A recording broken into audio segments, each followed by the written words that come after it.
When you look at a towering skyscraper, like one of those massive glass monoliths dominating a city skyline, there's this profound expectation of permanence. Right. It feels totally inevitable. Yeah, you see the polished exterior catching the sunlight, and it just feels solid. But what you completely ignore, basically because you literally cannot see it, is the massive subterranean network of concrete pillars. The foundation. Exactly. Buried hundreds of feet deep into the bedrock, just holding the entire structure up. And that foundation is entirely invisible to the people, walking through the lobby or riding the elevator to the penthouse. But it's taking on all the immense structural tension. It's doing all the dirty, unglamorous work. Yeah. And imagine if one day the people living in that penthouse decided those concrete pillars were somehow toxic. Like, imagine a cultural shift where the residents collectively decided that the subterranean foundation was a moral failing. An archaic eyesore. Right, and that it needed to be ripped out entirely to make way for something, I don't know, purely aesthetic. Well, the result is a simple matter of physics. The building comes down. The entire building would come down. You just cannot wish away the load-bearing elements of a civilization without enduring the catastrophic consequences of that collapse. And that invisible foundation, those load-bearing realities, and the societal forces currently trying to rip them out, that is exactly what we are excavating today. So, welcome back to the deep dive. We have a lot to cover. We really do. We have an incredibly dense, ultra-long, and just utterly fascinating exploration ahead of us today. So before we take another step, please hit that like button and subscribe to the show right now so you don't miss any part of this journey. Yeah, you're going to want to stick around for this one. Today's source material, it challenges the very architecture of modern culture. We are diving deep into a highly provocative new ebook. It's titled Net Zero, Zero Future, The Suicide Pact of Climate Activism, and it's by Conrad Riker. And we should probably establish right away exactly who this text is speaking to. Yeah, good point. Because Riker is aiming directly at the men's rights movement, red pill philosophies, and really anyone looking to understand the history of our institutions before they were, well, in his view, completely captured by feminist and Marxist ideologies. It is a dense, combative piece of literature. It pulls absolutely zero punches. None. And look, if you are part of that audience, or if you simply want to examine the unfiltered arguments shaping the modern manosphere, you can grab the book right now on Amazon Kindle or Google Play Books. Highly recommend checking out his other stuff, too. Yeah, you'll definitely want to follow the author for his ongoing essays at the handle at Conrad Riker on Substack. But a critical piece of housekeeping before we cross the threshold here. Right, the mission statement. Exactly. Our mission today is to impartially unpack Riker's politically charged worldview. We're navigating a text that aggressively attacks institutions across the political spectrum. And we need to make it explicitly clear that neither of us is taking sides here. Not at all. We are not here to endorse these viewpoints, nor are we here to condemn them. We are acting strictly as neutral guides for you, just decoding the mechanics of his thesis. And the fundamental thesis we're decoding is this really fascinating parallel. Riker intricately links climate skepticism with the men's rights movement. Which is a wild connection at first glance. It is. But he argues that modern society is simultaneously demonizing and attempting to dismantle the two historical engines of human civilization. Carbon-based energy and traditional masculinity. Exactly. In his framework, both environmental policy and social family law have been weaponized with a singular ultimate goal, which is to extract resources from and assert control over the working class man. So let's start with how he frames that first engine, right? Carbon. Riker completely rejects the institutional narrative of climate change. Totally throws it out. He doesn't just question the timeline of transitioning away from fossil fuels. He views the war on carbon as an active attack on civilization's life support system. And he opens with this incredibly visceral concept he calls green tape. Yeah, using the 2019 and 2020 Australian bushfires as his primary exhibit. The Bruce Watson case. Right, the Bruce Watson case really anchors this argument. Right. So Watson is an Australian farmer who preemptively created fire breaks on his property. And for anyone unfamiliar, a fire break involves, what, clearing vegetation and tilling the soil? Yeah, you create a gap that literally stops a wildfire from advancing. It's an age-old agricultural defense mechanism. But the local government hit Watson with a $50,000 fine for unauthorized vegetation removal. Just because he cleared some eucalyptus trees. Right. And the tragic, maddening irony here is that 6 months after he paid that massive fine, a massive wildfire swept through that exact region. Oh, wow. It turned Watson's farm, his entire livelihood, to ash. Meanwhile, his neighbor, who had illegally bulldozed fire breaks and completely ignored the environmental regulations, he actually managed to save his property. That is insane. So following the rules destroyed him. Exactly. And Riker uses this to diagnose what he calls a systemic bureaucratic disease. He targets Victoria's Safer Together program, pointing out that state policies slashed controlled preventative burns by roughly 40%, And why did they do that? specifically to protect carbon credit forests. Oh, But the biological reality of eucalyptus trees is that they are highly volatile. I mean, their oil actually fuels explosive fire behavior. so by forbidding the clearing of these trees to satisfy habitat and carbon capture quotas. Riker argues the government essentially mandated the preservation of a massive tinderbox. He points out the lethal mathematics here. 24 million acres torched, 33 lives lost, and ironically, a catastrophic spike in atmospheric CO2 released from the very trees the government was trying to protect. Wow. To Riker, this isn't just bad policy. It is environmentalism morphing into a death cult that worships biodiversity at the expense of human survival. And he takes that same accusation of lethal hypocrisy and points it directly at the media apparatus driving the climate narrative. Oh yeah, he goes hard after the BBC. He dedicates a massive section to dissecting the BBC and their flagship nature series, Planet Earth Third. I mean, the imagery of that show is culturally ubiquitous. The sweeping drone shots, the heartbreaking footage of melting ice, David Attenborough's voice urging us to abandon fossil fuels to save the planet. Riker just completely shatters that fourth wall. He really does. He focuses on the sheer industrial logistics required to produce that kind of what he calls anti-industrial propaganda. Right. According to his audit of the production, the BBC crew racked up over 300 international flights. Just for that show. Yeah. And for their specific Save the Arctic episode, they utilized massive icebreaker ships that burned an estimated 10,000 liters of diesel fuel every single day. 10,000 liters a day. Yeah, they were chartering helicopters in remote locations the way an average person uses a rideshare app to get across town. He literally describes the production as Mad Max behind the scenes, kumbaya on screen. It's a great line. But wait, didn't they buy carbon offsets to mitigate that public relations nightmare? I think he estimates their footprint at like 180,000 tons annually. They did. The BBC reportedly spent £500,000 on carbon offsets. But this is where Riker unpacks the mechanics of the modern offset market. Which he categorizes as a modern indulgence system. Exactly like the Catholic Church in the Middle Ages. When a Western corporation buys a carbon offset, they aren't actually removing carbon from the atmosphere.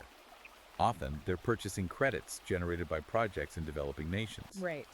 And Riker claims the specific offsets purchased by the BBC were tied to funding infrastructure that ultimately supported Chinese coal plants. So the money just goes to build coal plants anyway. Right. He views the entire transaction as an elitist scam, using staggering amounts of fossil fuels to produce fear-based media that demonizes fossil fuels, and then laundering their guilt through financial instruments that enrich foreign adversaries. Which brings us to a historical reframing that I actually found genuinely startling. Riker argues that our modern moral framework regarding human rights is completely backward. Yeah, this part was wild. We tend to look at the end of grueling, brutal, physical labor, like child labor in the 19th century, as a triumph of human morality.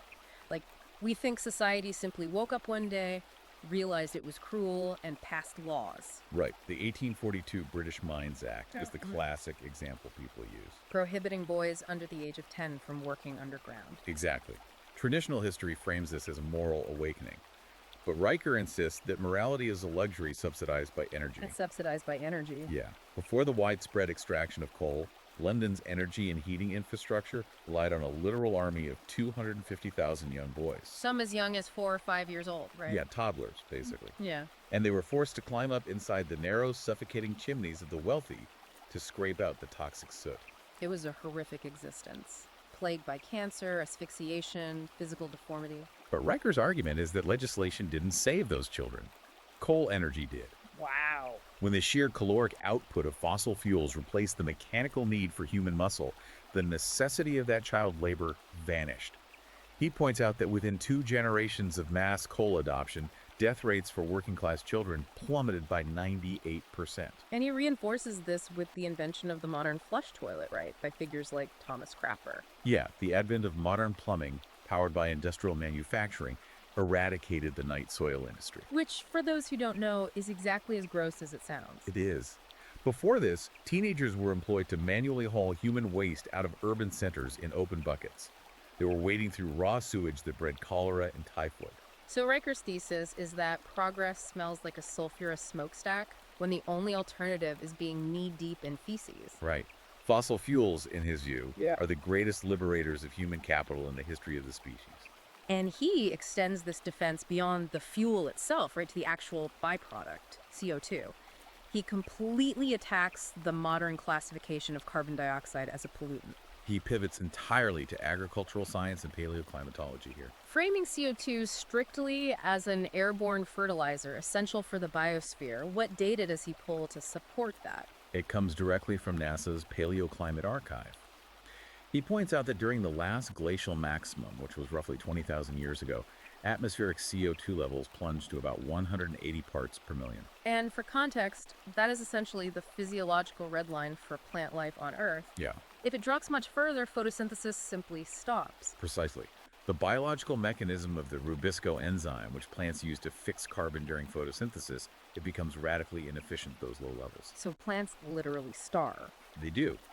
And Riker contrasts that starvation era with the time of the dinosaurs, where atmospheric CO2 concentrations hovered around 2,000 parts per million. Way, way higher than today. Oh, massively higher. And that environment produced an explosion of megaflora, massive sequoias, and just lush global vegetation. Today, our atmosphere sits at roughly 420 parts per million. So rather than a crisis, Riker attributes this slight increase to the 28 record-breaking global crop yields we've seen since 1990. Yeah, and he points to the Dutch agricultural sector, widely considered the most efficient in the world. Their greenhouse operators intentionally pumped CO2 levels up to 1,200 parts per million, specifically to force massive rapid growth in tomato yields. Okay, wait, hold on. Yeah, I understand the agricultural mechanics of CO2 enrichment in a controlled greenhouse, right? And I see his point about fossil fuels building the modern world, but treating fossil fuels as a permanent, unchangeable foundation just ignores the entire concept of human innovation. how so? Couldn't we view fossil fuels as scaffolding? Like they were absolutely essential for erecting the towering structure of modern civilization, yes.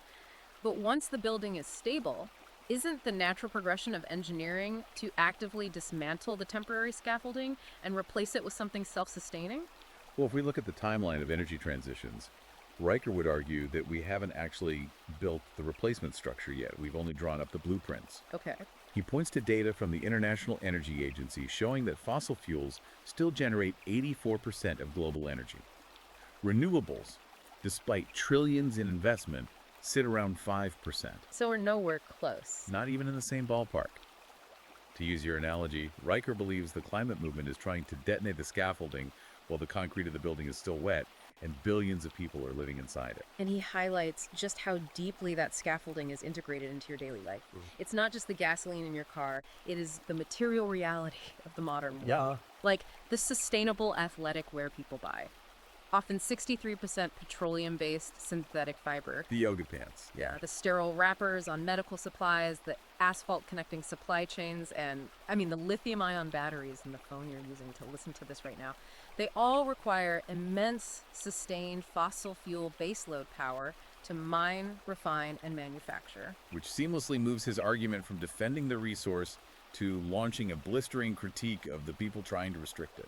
Right, this is where Riker diagnoses modern environmentalism as eco-nihilism. That's his term for it. He argues that the movement is fundamentally anti-human, operating as a neo-colonial control mechanism built on a long history of recycled, fabricated doomsday prophecies. He digs deep into the psychological architecture of Malthusian panic. And for those who might not know, Thomas Malthus was an 18th century cleric who theorized that human population growth would inevitably outpace agricultural production. Leading to mass starvation, yeah. Right. And Riker points out that this panic has been repackaged every generation. He heavily criticizes Paul Ehrlich's 1968 bestseller, The Population Bomb. That book confidently predicted that hundreds of millions of people would starve to death in the 70s and 80s because the Earth had reached its carrying capacity. He also targets the Club of Rome's highly influential 1972 report, The Limits to Growth. Yeah, that one used early computer models to predict absolute societal collapse by the year 2000. due to resource depletion. But the reason these predictions failed so spectacularly, Riker explains, is that they treated human ingenuity as a static variable. Right, they failed to account for the Green Revolution, spearheaded by Norman Borlaug, which utilized fossil fuel-derived synthetic nitrogen fertilizers, specifically the Haber-Bosch process, alongside diesel-powered mechanization to exponentially multiply crop yields. So while Ehrlich predicted starvation, global GDP actually tripled. And global life expectancy jumped by 12 years. And Riker is unsparing when looking at the collateral damage of these panics. Like, he takes direct aim at Rachel Parsons' Silent Spring, which is widely credited with birthing the modern environmental movement. By terrifying the public about the pesticide DDT. Exactly. I thought that book was sacred, but Riker frames her as a catastrophic alarmist. He acknowledges that Carson was a brilliant writer, but yeah, he details how she relied on anecdotal horror stories about thinning bird eggshells while deliberately ignoring DDT's miraculous efficacy in eradicating malaria across the globe. Wow. And when her ideological successors at the newly formed EPA pushed through a global ban on DDT in 1972, using American foreign aid as leverage to force developing nations to comply, the epidemiological blowback was immediate and devastating. Give me the numbers on that. Well, he cites public health records showing that in Sri Lanka, malaria cases had been reduced to just 17 in the year before the ban. 17 total cases. Yes. Within a decade of the ban being enforced, cases exploded back to 500,000. 500,000 people suffering because of a chemical ban pushed by Western academics. He frames this as an affluent, urban elite sipping fair trade espresso in climate-controlled offices, while children in the developing world literally cough up blood. He calls it moral purity masquerading as neocolonialism. It's a brutal image. And he draws a direct line from that DDT ban to what he calls the Thunberg effect today. Right. The Thunberg effect is Riker's term for Western eco-activists utilizing climate guilt as a geopolitical weapon to enforce energy poverty in the global south. How does that actually look in practice? He argues that European and American elites demand strict energy abstinence from developing nations, all while their own domestic power grids are stabilized by natural gas and coal. The human cost of this is staggering. He gives some really specific examples. Yeah, he profiles Jomo Kweli, a Kenyan farmer who received NGO-funded solar panels. When the monsoon season hit, the solar panels failed entirely, offering zero baseload power to run his irrigation. So his crops were going to die. Exactly. It was an old, belching diesel pump that ultimately saved his crop from rotting in the field. Yet the Western NGOs operating in Kenya label that diesel pump an artifact of colonialism. Right. And then there's Rajesh, a rickshaw driver in Mumbai, who finally saves enough money to buy his family a cheap, coal-powered refrigerator. Which is a huge deal. Massive. That appliance breaks the medieval cycle of daily food foraging and allows him to safely store vaccines for his children.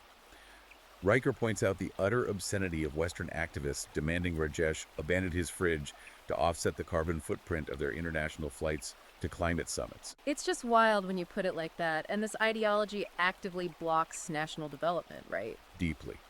Riker analyzes the East African crude oil pipeline, which is a $4 billion project intended to run through Uganda. And what would that pipeline do for them? It was projected to create 40,000 jobs, stabilize the national grid, and power hundreds of rural hospitals. But Western environmental groups, heavily backed by Greta Thunberg's network, launched massive legal and financial campaigns to strong-arm international banks into pulling their funding. Effectively stalling the whole project. Completely. Riker quotes a frustrated Kenyan engineer who summarized the dynamic perfectly. Your net zero is our net poverty. Wow. The thesis here is that keeping Africa green requires keeping Africa perpetually impoverished and dependent on Western aid. And to justify this systemic suppression, Riker argues the institutions have to manipulate the underlying science, which leads right into his autopsy of the climate data wars. Oh, the hockey stick graph. Yes, he specifically dissects Michael Mann's infamous hockey stick graph.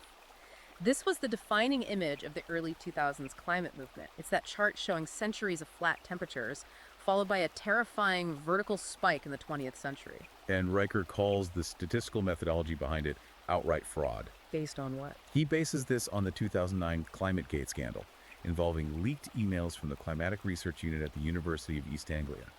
Riker focuses on the specific phrase used by scientists in those emails: hide the decline. What were they hiding? The mechanism they were discussing was the divergence problem in tree ring proxy data. when tree rings from certain high-latitude regions stopped matching modern thermometer readings, meaning the tree rings showed cooling while thermometers show warming. The scientists allegedly truncated the proxy data and spliced in the instrumental data to make the graph look seamlessly alarming. So they just cut the data that didn't fit? According to Riker, yes.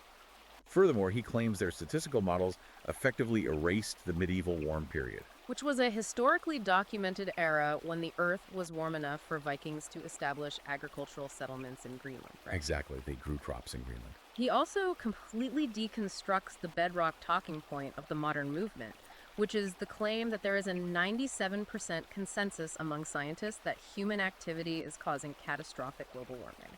He traces this back to the original 2013 study by John Cook. And when you look at the actual methodology, Cook's team reviewed the abstracts of nearly 12,000 scientific papers. Right. Riker points out that out of those 12,000, only 64 papers, just 0.5%, explicitly endorsed the claim that humans were the primary cause of recent warming and that it would be catastrophic. Wait, 0.5%? Where did the 97% come from then? Well, the vast majority of the papers were neutral. They took no position, or they merely acknowledged that CO2 is a greenhouse gas, which literally even skeptics agree with. Riker argues the 97% figure is an entirely fabricated PR weapon used to silence debate. Okay, but wait.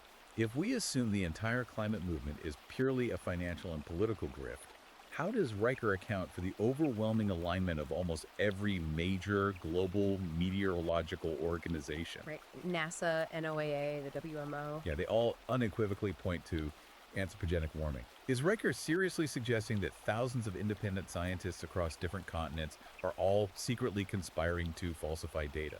Well, he says it's not a secret conspiracy in a smoke-filled room. It is an overt systemic incentive structure. He looks at the funding mechanisms. Since the year 2000, the budget for the National Science Foundation and various federal climate research grants has quadrupled, exceeding $8 billion annually. $8 billion? Yeah. Riker cites surveys indicating that nearly 78% of working climate scientists rely entirely on federal grants to sustain their laboratories and their salaries. So follow the money. The underlying logic is brutal. No crisis means no funding. If a scientist publishes a paper concluding that weather patterns are within historical norms, there is no urgency and the grant money dries up. But if a paper predicts catastrophic sea level rise, It gets massive funding, media amplification, and political utility. The politicians use the fear to justify higher taxation and centralized regulatory control. So to Riker, the alignment of NOAA and NASA isn't proof of the scientific method working, it's proof of an unbreakable self-funding cartel. which brings us to a massive structural pivot in Riker's book. This is where it gets really intense. If the environmental institutions have engineered a system to extract wealth and impose control through the restriction of physical energy, Riker argues there is a parallel architecture operating in the social realm. Right. He posits that modern social institutions, specifically the family court system, have been intentionally weaponized to restrict and extract male energy, specifically male labor, wealth, and generational legacy. This is where his analysis of the marriage strike begins. He paints a portrait of a legal system that has fundamentally criminalized masculinity, transforming the institution of marriage from a partnership of mutual survival into an asymmetric legal trap. And to understand the mechanics of this, he points to the staggering data surrounding alimony, or spousal support, as a wealth transfer system. According to the U.S. Census Bureau data he cites, 97% of all people paying alimony are men. 97%. Concurrently, sociological data shows that women initiate roughly 80% of all divorces. Riker absolutely refuses to view these two statistics as a coincidence. He views it as a direct state-sponsored incentive structure. And the mechanism driving this is the advent of no-fault divorce laws, which swept the Western world starting in the 1970s. Right. Previously, to dissolve a marriage and demand financial compensation, one party had to prove breach of contract, right? Like adultery, abuse, abandonment. Yeah, you had to prove fault. No-fault divorce removed the necessity of proving wrongdoing. A contract could be unilaterally dissolved by one party simply due to irreconcilable differences, yet the financial obligations of the traditional contract, the man providing for the woman, remained legally binding. Which Riker describes as a state-sponsored Ponzi scheme, where a man is legally forced to underwrite the lifestyle of a woman who actively chose to leave him. The human toll of this legal architecture is brutal. He details the case of Mike, an electrician in San Diego pulling down a six-figure salary. A good living. Great living. But despite his income, Mike lived out of a 2003 Honda Odyssey in a commercial parking lot for 18 months. Wait, why? The court had ordered him to pay $3,800 a month in spousal and child support. Meanwhile, his ex-wife was regularly posting Instagram stories from beach clubs in Bali. Chick. Nope. And when Mike petitioned the court for a modification, the judge cited lifestyle parity laws, stating that the ex-wife was entitled to maintain the standard of living she enjoyed during the marriage, regardless of the husband's post-divorce reality. The psychological devastation of that is measurable. Riker points to the UK's recent implementation of broad, no-fault divorce reform. Yeah, he cites health data suggesting a 40% spike in male suicides directly correlated with the financial ruin and loss of child access stemming from these legal proceedings. 40%. But what truly anchors Riker's critique is his deep dive into the bureaucratic profit motive fueling this devastation. He targets Title 40D of the Social Security Act in the United States. Explain how that mechanism actually works, because it sounds almost entirely unbelievable that the government profits off of divorce. It's wild. So Title 4 was originally drafted to help the state recover welfare costs from absent parents. But the funding formula evolved into a bureaucratic monster. The federal government provides matching funds to state and county family courts based strictly on the performance of their child support enforcement programs. Okay, so? This means the more child support a county judge orders and the more aggressively the state extracts those funds, the higher the federal budgetary kickback the state receives. Riker claims some states pocket up to $2.13 in federal funds for every single dollar of child support they process. So the judge sitting on the bench works for a county system that is financially incentivized to maximize the financial burden placed on the father. Exactly. Riker says this turns men into literal state-owned ATMs. He recounts the story of an oil rig worker in Texas. The court mandated he attend midday parenting classes. But he works on an oil rig. Right. Those classes conflicted with his rig schedule, causing him to lose his job. Without income, he missed his child support payments. The judge told him his unemployment wasn't the court's problem and sentenced him to 72 days in county jail for contempt. Beyond the financial extraction, Riker argues the legal presumptions of the family court are structurally misandrist. He deeply critiques the Duluth model, which is a widely adopted framework used by law enforcement and family courts in domestic dispute cases. Where did that come from? It was developed by feminist sociologists in Minnesota in the 1980s.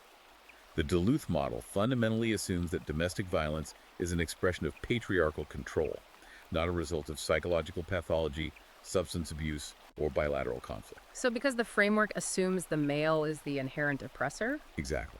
When police arrive at a domestic disturbance, the man is almost universally arrested, regardless of who initiated the violence.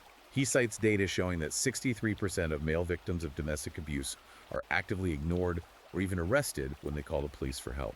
And he expands this critique of anti-male legal presumptions to the broader cultural shifts of the Me Too era and Title IX's kangaroo courts on college campuses. Oh, the Title IX stuff is terrifying. Title IX's guidelines during the 2010s drastically lowered the standard of evidence in campus sexual assault hearings from clear and convincing evidence to a mere preponderance of evidence. Meaning if a campus tribunal feels it is 51% likely an accusation is true, a young man is expelled and his future destroyed. And the erosion of due process is, to Riker, a feature, not a bug. He extensively references the highly publicized Johnny Depp and Amber Heard trial as the cultural unmasking of the believe all women dogma. Right, a jury examined the evidence and concluded that Heard had fabricated her claims to destroy Depp's career. Yet major feminist institutions and media outlets continued to defend her and portray Depp as the abuser. Riker shares this horrifying anecdote about a Marine sergeant with 15 years of decorated service. What happened to him? During a bitter divorce, his ex-wife claimed he threatened her with his service weapon.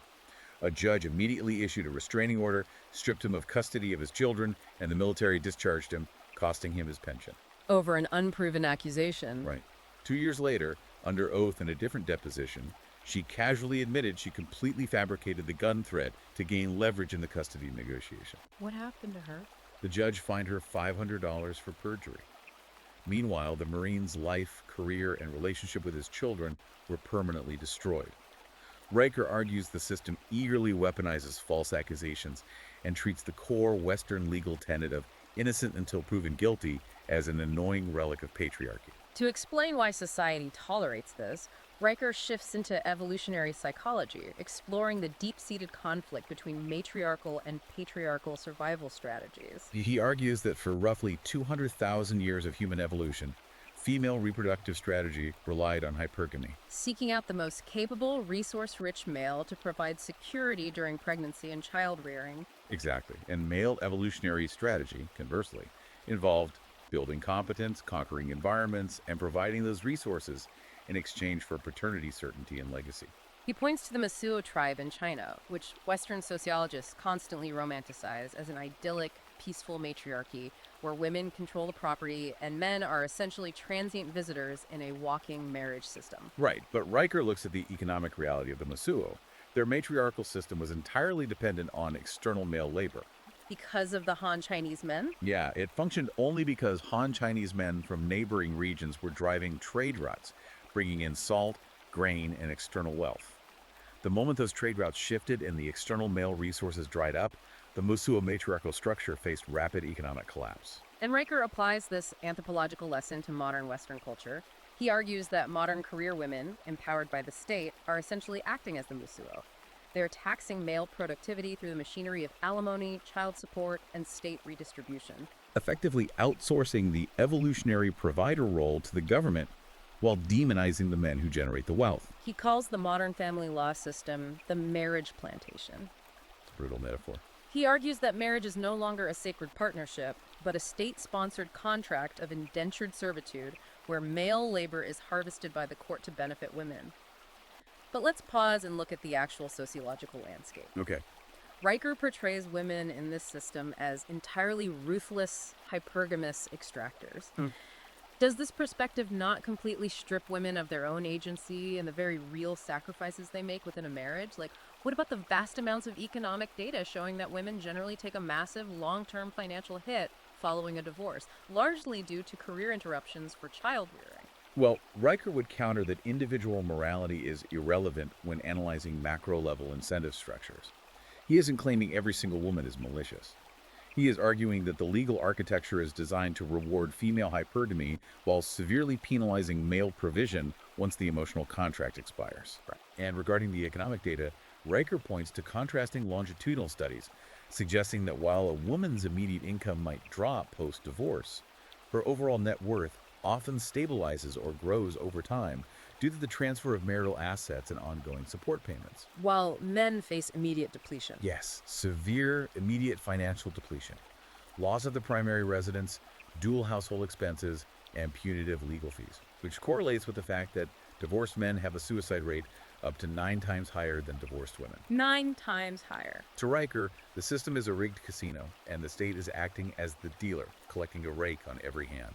If the legal system is extracting resources at the end of adult relationships, it forces us to ask how men are being prepared for these dynamics in the first place. This takes us into a deeply unsettling exploration of biological and cultural sabotage. Riker argues that society isn't just punishing men in court, it is actively pathologizing male biology from the moment a boy is born. He begins with the alarming physiological data regarding human endocrinology. Multiple massive health studies have confirmed that average male testosterone levels have been dropping by roughly 1% annually since the 1980s. Meaning a 30-year-old man today has significantly less testosterone than his grandfather did at the exact same age. Riker notes, this is the biological equivalent of aging 15 years overnight. And he absolutely refuses to accept this as a natural environmental accident. He points the finger directly at endocrine-disrupting chemicals pervasive in modern manufacturing. Specifically, xenoestrogens found in BPA plastics, which literally mimic estrogen when they bind to hormone receptors in the male body. But he goes further, attacking the modern, highly processed diet, famously highlighting the soy men internet meme. Yeah, he details the medical case of Alex Bourne, a competitive bodybuilder who experienced a sudden, catastrophic hormonal crash. He lost muscle mass, developed gynecomastia, and his mood plummeted. And his blood panels showed what? Blood panels revealed his estrogen levels had spiked to match those of a woman in her second trimester of pregnancy. Oh my God, was he on steroids? The culprit wasn't steroids, it was his diet. He was consuming massive quantities of soy protein shakes. Ah. Soy contains high levels of phytoestrogens, plant-based compounds that can wreak havoc on male endocrinology when consumed in industrial quantities. Riker argues that the cultural push to replace bioavailable meat protein with heavily processed soy alternatives, combined with the push to replace heavy resistance training with passive yoga, is part of a deliberate subconscious playbook to demasculinize the population. And this biological suppression mirrors the cultural war on what the media terms toxic masculinity. Riker conducts a fascinating postmortem on the infamous 2019 Gillette razor advertisement. The one that told men to be better. Yes. The commercial essentially scolded its male customer base for roughhousing, traditional masculine stoicism, and aggression, demanding they be better. The backlash to that ad was visceral and immediate. Riker highlights John Wolfe Parsons, a former Navy SEAL, who posted a viral video throwing his Gillette razors into a burning fire pit. I remember that. For Riker, Parsons wasn't just throwing a tantrum over a commercial. He was rejecting the fundamental premise of modern HR culture. He was rejecting the idea that innate male energy competition, aggression, protective instincts is a defective software program that requires a progressive update to make men more palatable to corporate sensitivities. He traces this programming all the way back to the elementary school classroom. He argues that the modern educational system is fundamentally hostile to male neurobiology. With roughly 90% of K through 12 teachers being female, he claims classrooms have been structured around female behavioral norms. Sitting perfectly still, remaining quiet, prioritizing collaborative group projects, and eliminating physical competition. Which goes against evolutionary psychology, which dictates that young boys learn through kinesthetic movement, rough and tumble play, and hierarchical competition. So when boys inevitably fail to conform to the unnatural constraint of sitting silently at a desk for 6 hours, Riker argues the system responds with medical intervention. Right. He deeply critiques the epidemic overprescription of ADHD medications like Ritalin and Adderall. He views these powerful amphetamines not as treatments for genuine neurological deficits, but as chemical straitjackets designed to make rambunctious boys compliant. He contrasts this chemical subjugation with the success of boy-friendly pedagogy initiatives in the UK.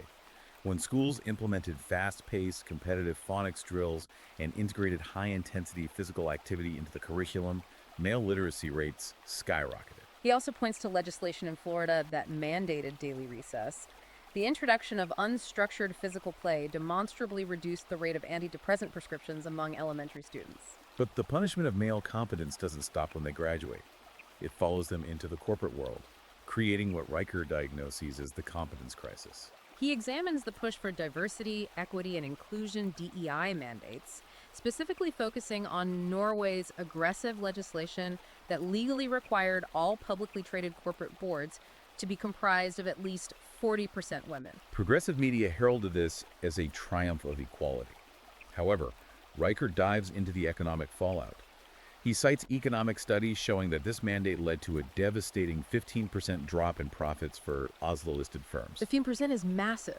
It is. The mechanism behind this failure was simple. The law artificially constrained the talent pool.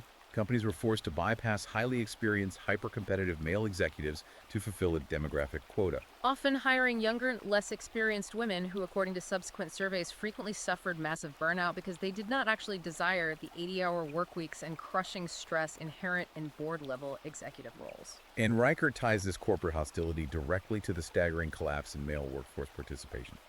1950, roughly 97% of prime-age men were active in the labor force. Today, that number has plummeted to around 68%. Because they just check out. Riker's logic is chillingly straightforward. When a culture constantly punishes merit, mandates diversity over competence, and structures the legal system to redistribute male wealth, men simply check out. Why destroy your physical and mental health building a company or climbing the corporate ladder if the culture treats your ambition as a toxic pathology? And when men check out of the physical world, they retreat into the virtual one. This leads Riker into a terrifying exploration of the simp economy and the beta male trap. He examines how late-stage digital capitalism has managed to industrialize and monetize male loneliness on an unprecedented scale. He looks at the ecosystem of platforms like Twitch and OnlyFans. He highlights Amaranth, a Twitch streamer who famously generates over $1.5 million a month. $1.5 million a month. And what is she selling? She sells the illusion of intimacy. streaming herself sitting in a hot tub, selling jars of her bathwater, and offering digital attention to millions of isolated, lonely young men who pay for the privilege of having their username read aloud on screen. Riker explains this through the lens of evolutionary hijacking. The male brain is hardwired to provide resources, labor, protection, wealth in exchange for mating opportunities and intimacy. But the digital economy has brilliantly and sadistically hijacked this biological imperative. It offers a paper-pixel parasocial relationship that triggers the brain's dopamine reward loops, but provide absolutely zero real-world physical or emotional intimacy. He cites sociological data showing that an astonishing 63% of young men today report having zero close friends. They are completely atomized. So you have millions of men completely isolated in their bedrooms, draining their bank accounts to fund the extravagant lifestyles of a tiny fraction of female content creators, receiving nothing but digital breadcrumbs in return. Riker points out the massive hypocritical paradox in how society views these men. He calls it the Aragorn paradox. I love that term. Modern culture demands that men emulate Aragorn from Lord of the Rings during a crisis. When the towers are burning on 9/11, society desperately wants the fiercely protective, aggressive, high testosterone male to run into the fire and sacrifice himself. Yet the moment the fire is put out and peacetime resumes, society immediately pathologizes that exact same Aragorn-level testosterone. Exactly. They want the ruthless hero in the rubble, but they demand a sensitive, crying, neutered, HR-compliant beta male in the office. It is a profound civilizational cognitive dissonance. We rely on male aggression and physical risk tolerance to build our bridges, mine our energy, and fight our wars, but we classify those underlying biological traits as toxic the moment they manifest in everyday social settings. It's totally paradoxical. Wait, I need to look at the underlying cause here. Riker points to the dropping testosterone, the falling workforce participation, and this incredibly depressing simp economy. But could this beta male trap be less of a deliberate, coordinated feminist conspiracy to castrate men, and more just the inevitable, tragic byproduct of highly optimized digital capitalism? Meaning what? Like, we live in an attention economy. Social media algorithms are designed by engineers in Silicon Valley to maximize engagement through addiction. Aren't these young men simply falling victim to the same exact screen addiction that is destroying teenage girls' self-esteem, rather than being targeted by some shadowy matriarchal cabal? That is a very sharp, systemic counterargument. It is highly probable that algorithmic addiction is the primary mechanical driver of this isolation. However, Riker's synthesis posits that these two forces, feminist ideology and digital capitalism, are deeply symbiotic. Symbiotic how? His argument is that feminist institutions, through the education system and the family courts, create the hostile real-world environment and the severe legal risks that push men away from genuine relationships. Once the ideology provides the push, driving men out of the physical public square, the algorithm is waiting with open arms to provide the trap, perfectly designed to monetize their retreat. That makes a dark kind of sense within his framework. And that symbiotic relationship between ideology and corporate power brings us to the macro level consequences of this demoralization. We are looking at woke capital, media propaganda, and the looming demographic winter. Riker zooms out to argue that by breaking the individual man, society is actively programming its own civilizational collapse. He begins by analyzing the output of corporate media, specifically the massive cultural influence of Hollywood. He views pop culture not as mere entertainment, but as active, deliberate behavioral programming. He scrutinizes the recent, highly publicized financial failures of mega studios like Disney and Pixar.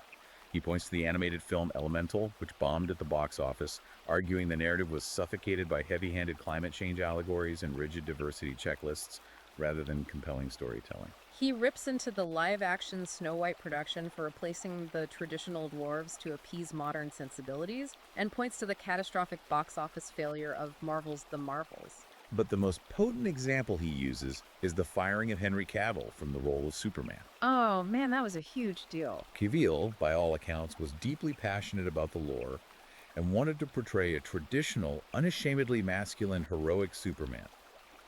Riker claims he was ousted by studio executives because his vision of masculinity was deemed too aggressive for modern audiences. He also steps outside Hollywood to examine the corporate suicide of Bud Light. Yeah, when the brand partnered with a transgender influencer, alienating its core demographic of blue-collar working-class men, It resulted in a staggering $27 billion loss in market capitalization. 27 billion. Riker uses this to define woke capital. He argues that modern corporations, driven by ESG, environmental, social, and governance scores dictated by massive asset managers, are prioritizing ideological preaching over product quality and fiduciary duty. When a culture hijacks classic male heroes, strips them of their agency, and replaces their arcs with what Riker calls girl boss sermons, where the male character is perpetually apologizing, the male audience doesn't riot. They simply walk away. Riker actually proposes a psychological framework for what men are biologically driven to consume in their narratives. He calls it the hero gap and defines it by the 3 Ps. Protect, provide, persevere. Exactly. Men want to see heroes who protect the vulnerable against overwhelming odds. They want heroes who provide for their tribe through the mastery of difficult skills. And they want heroes who persevere through immense physical and emotional pain without complaining.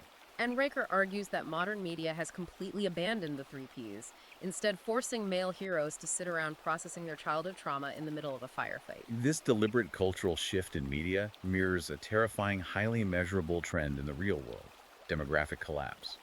Riker contrasts the climate movement's aggressive antinatalism with the reality of the global birth rate. Antinatalism being the ideology pushed by environmentalists that having children is essentially an ecological crime because a new human equals a new carbon footprint. He points out the sheer nauseating hypocrisy of pop culture influencers like Miley Cyrus, who publicly preach a child-free stance to save the Earth, while simultaneously racking up carbon footprints equivalent to a small town by flying private jets between global concerts. He categorizes this environmental antinatalism as a luxury belief, an ideology championed by the wealthy that, if adopted by the working class, leads directly to civilizational suicide. And the math supports his fear. Currently, nearly 40% of all nations on Earth have fallen below the demographic replacement rate of 2.1 children per woman. To illustrate how policy can either accelerate or reverse this death spiral, Riker presents a deeply researched case study comparing the geopolitical strategies of South Korea and Hungary. South Korea is currently facing the most severe demographic collapse in recorded human history, with a fertility rate dropping below 0.7. 0.7. Yeah. In a desperate attempt to reverse this, the South Korean government offered massive cash incentives, essentially $10,000 baby bonuses. It failed completely. Right. Riker argues it failed because the culture still fundamentally pathologizes masculinity in the traditional family structure. You cannot bribe people into a contract they believe is toxic. But then he points to Hungary. Under Prime Minister Viktor Orban, Hungary took a radically different approach. Instead of a one-time cash bribe, they altered the entire economic architecture of the family. They implemented policies where women who have 4 or more children are permanently exempt from paying personal income tax for the rest of their lives. They offered massive forgivable loans to young married couples. They essentially glorified motherhood and heavily rewarded male providers. The statistical results are undeniable. Hungary saw a 25% jump in fertility rates, a massive spike in marriage rates, a sharp decline in abortions, and simultaneously a 4.5% boost in GDP. So Riker argues that Hungary proved the thesis. When a state stops treating men like defective women, stops treating children like carbon-emitting parasites, and makes traditional fatherhood a celebrated, economically viable flex, society rapidly regenerates. Notice how often male characters in modern streaming shows are relegated to the role of the bottling sidekick or the apologizing villain. Yeah, if you look at the media you're consuming on a daily basis, it's undeniable. They are the bumbling sitcom dad, the emotionally stunted man-child, or the villain who ultimately has to be corrected and saved by a flawless, unearned female lead. Riker is arguing this is not lazy writing. It is deliberate, psychological programming designed to lower your perceived status and condition you to accept disposability within the broader culture. Which logically forces us to ask, what is the countermove? If the entire architecture of modern society, the climate agenda restricting your physical energy, the family courts harvesting your financial energy, the schools suppressing your biology, and the media erasing your heroes is rigged against the working class man, what is Riker's proposed solution? His solution is a massive, decentralized, coordinated exodus. He points to a phenomenon he calls opting out. He looks at Japan's herbivore men, right? The Sushokuke Danshi. This is a massive demographic of millions of young Japanese men who have completely silently rejected the societal expectations of marriage, dating, and grinding corporate ambition because the social contract is irreparably broken. And he notes that Gen Z men in the West are rapidly adopting this exact same strategy of passive resistance. But Riker urges his readers to go far beyond simply staying single and playing video games. He details extreme, proactive examples of men attempting to engineer parallel societies. He discusses the fascinating case of Libertania, right? Yeah, as a floating seastead constructed off the coast of Thailand by a group of libertarian engineers and crypto enthusiasts. Their goal was to build a sovereign structure outside the jurisdiction of international taxes and family courts. It got sunk, though, didn't it? The Thai Navy ultimately deemed it a threat to sovereignty and sank it. Yeah. But Riker uses Libertania as a potent metaphor for the deep structural desire of men to literally float beyond the reach of institutional control. He places a massive emphasis on the rise of cryptocurrency, specifically Bitcoin, viewing it not just as an investment, but as a cryptographic defense mechanism. It is a decentralized, untaxable escape hatch that allows men to store the value of their labor outside the reach of the state banking apparatus and the inflation engineered by central banks. It's all about building resilient, independent infrastructure. He highlights the men's sheds movement originating in Australia. Those are physical community spaces where men gather to woodwork, weld, fix engines, and most importantly, talk openly and mentor younger men in an environment completely free from the speech policing of corporate HR departments. He points to the Free State Project in New Hampshire, where over 20,000 libertarians systematically relocated to a single state to peacefully dismantle state bureaucracy through concentrated voting blocks. He also details the emergence of underground, decentralized mutual aid networks. He profiles groups known as dad pods, where divorced men use encrypted messaging apps to crowdsource legal funds, share defense strategies, and emotionally support each other through the meat grinder of the family court system. He notes one specific network that secretly raised over $2 million to fund strategic, precedent-setting lawsuits against biased judges. This is the core of what Riker calls the red-pilled renaissance. It is a parallel society where men refuse to participate in institutions they believe fundamentally hate them, choosing instead to build their own decentralized networks of competence and survival. A massive driver of this renaissance is the total fracturing of the media landscape. Riker points out that legacy media is crumbling under the weight of its own ideological capture, while alternative male-centric media is thriving. He points to Joe Rogan signing multi-hundred-million-dollar deals with Spotify, while traditional news networks hemorrhage viewers and lay off thousands of journalists. He meets that independent conservative media companies like the Daily Wire are actively outselling legacy papers like the New York Times in raw digital subscription revenue. He shares the story of Jake Crowder, a Texas mechanic fighting a brutal, biased family court battle.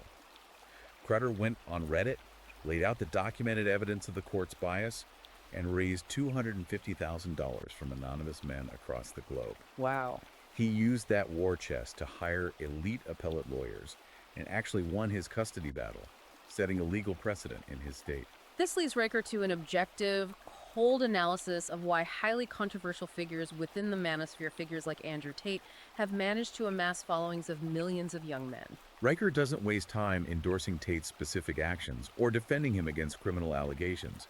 Instead, he explains the underlying psychological mechanism of his appeal. Right. We are living in a society suffering from an epidemic of fatherlessness, where legacy institutions constantly preach the original sin of toxic masculinity. Into that massive, aching void steps a figure who offers what Riker calls a digital merit badge for masculinity. These figures provide lost, atomized young men with a sense of tribal identity, rigid behavioral boundaries, a focus on physical fitness and financial independence, and unapologetic strength. They offer the blueprint for traditional masculinity that the culture actively tries to suppress.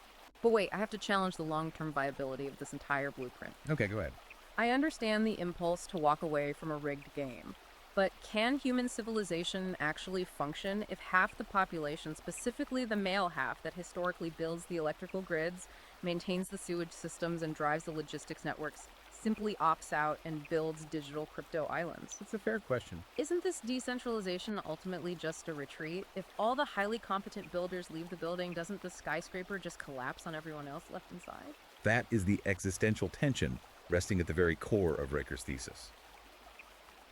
He would likely respond that the collapse of the current corrupted skyscraper is not only inevitable, it is historically necessary. Wow.